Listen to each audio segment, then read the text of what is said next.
Zehaskako gurasoak eta langileak eta iparraldeko euskaltzaleak tinko jarraitzen dute euskararen alde borrokan eta laguntza eskatu digute.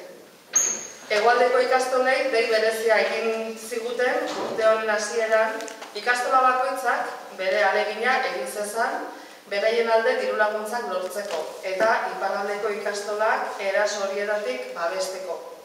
Eta Haurtzaro ikastolan ahaleginak egiteko konpromisoa hartu genuen. Ikastola proiektuan euskarak eta nazio ikuspegiak elkartzen gaitu. Horregatik, herriko euskalgintzara jo dugu Haurtzarotik eta elkarrekin zerbait egiteko nahia mahai gainean jarri. Eta berehala, Txurtxurrekin bere konpromisoa izan dugu ere. Eta horregatik elkarrekin gaude hemen. Aukera ezberdinak aztertu ondoren, gazteentzako kontzertu bat antolatu dugu. Gazteekin zehaskaren aldeko ekimen bat burutzea aukera interesgarria dela baloratu dugu. Antolaketa honetan oso garrantzitsua izan da, esan behar dugu, Xabi Solano, Haurtzaroko ikastola eta Esnebeltzako taldekidea, eta eskaini digun laguntza eta beste bi taldeek Solidoko enpresarekin batera eman dizkiguten erraztasunak adierazten nahi dugu. Beraiek ere zehaskaren alde beren ekarpena egin nahi izan bai dute. Nola ez, aipamen berdina egin nahi dugu, Elorzoro ardunarengandik jaso dugun laguntza importantea izan delako, eta bereziki udalarengandik jasotakoa ere. Guzti horiei esker antolatu dugu azaroaren 26ko jaialdia. Aipatu nahi dut, sarrerak zein lekutan dauden, sare sozialetan jakiteko modua baduzutela, herri diferentetan jarri bai ditugu, eta labur-labur bukatzeko gure aldetik, bertaratzea animatzen ditugu gazteak eta euskaltzale guztiak elkarrekin zehaskari laguntzeko aukera dugulako azaroaren 26.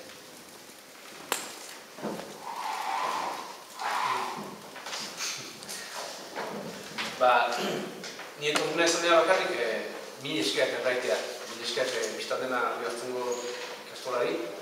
Egia da deia luzatu geniela, Euskal Herriko ikastola guziei luzatu genuela deia, kenkalarrian ginelakotz joan den urtean, eta gauzak diruz ez dira hobetzen, baina bai esperantzaz. Eskerrak eman nahi, azken finean hegoaldeko ikastola guzieri eta hegoaldeko errekordari bitxia da nola Bilbo, bakizue atarratze baino iparralde egoaldea, baina egun batean arreglatu beharko dugu gotzori.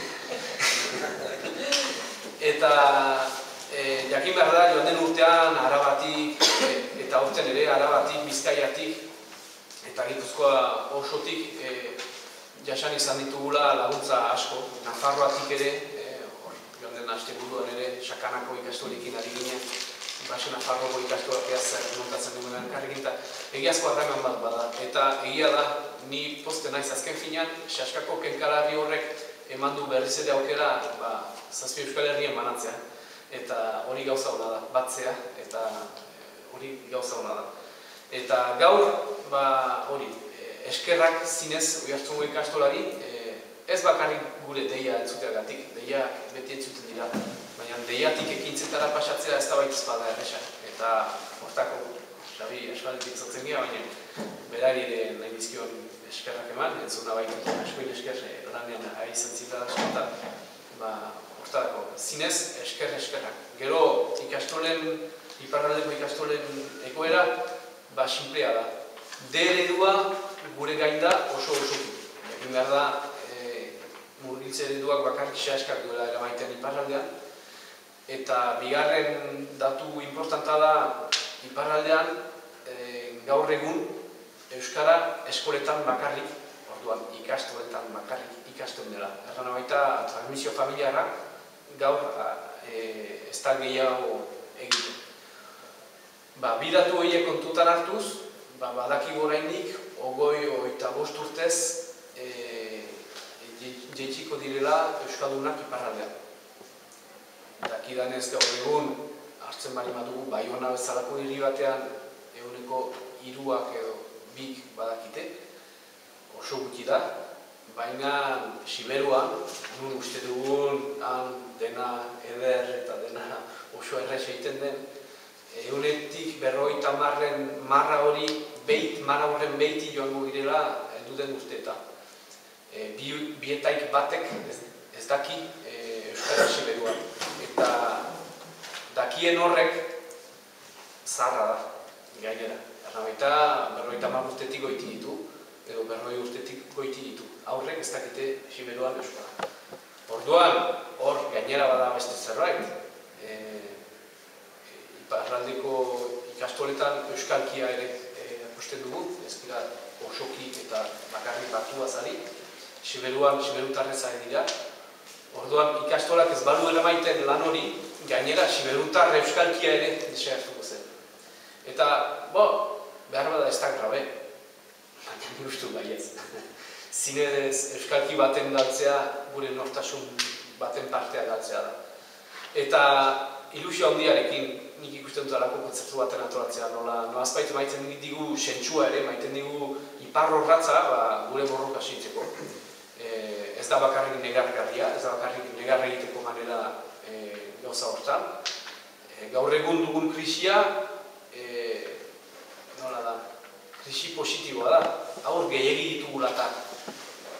Garai batez dela 40 urte, zegoen krisia xaskantzen etzelakotz aurra eskiri, kasik. Eta ez ginuen nolazbait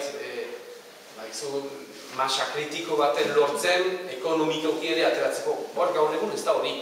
Da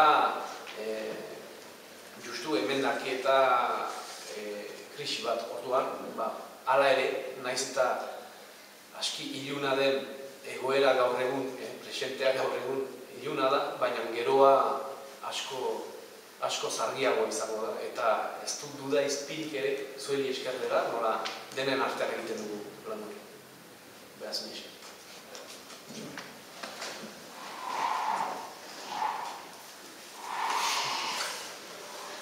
Esan berret,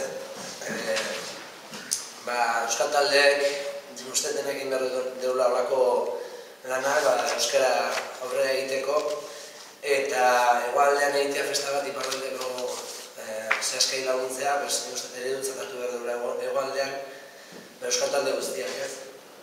Eta, gero esan nahi nune bai, ez nebeltzan azken kontzertua ere bai hartzunen emango deula, gero 6 hilabetetako geldituko beha, eta, talde bezala, ez nebeltzan talde bezala, entzun nahi dunak, etortzea dela. Guke hori hartu modu dela instituzio bezala ekimen honen alde egiten du, noski, alde batetik badakigulako iparraldeko ikastolek ekonomikoki bizi duten egoera larria zein den, baina bestalde eta bereziki badakigulako ze garrantzitsua den nazio erakuntzan euskal kultura eta euskera oinarrituen hezkuntza bat eskaintzia, eta badakigulako iparraldean hezkuntza hori egiten duten bakarrak Xaskako ikastolak direla. Orduan, hemendik, udaletxetik ere, sorkundek esan bezala, animatu Oiartzuar guztiei, Oiartzuar ez diren guztiei ere, euskaltzale diren guztiei, orokorrian, animatu daitezen azarako 26an kontzertu honetara, eta beti bezala pausuak eman ditzagun euskararen errealitatea hobetu dadin euskarari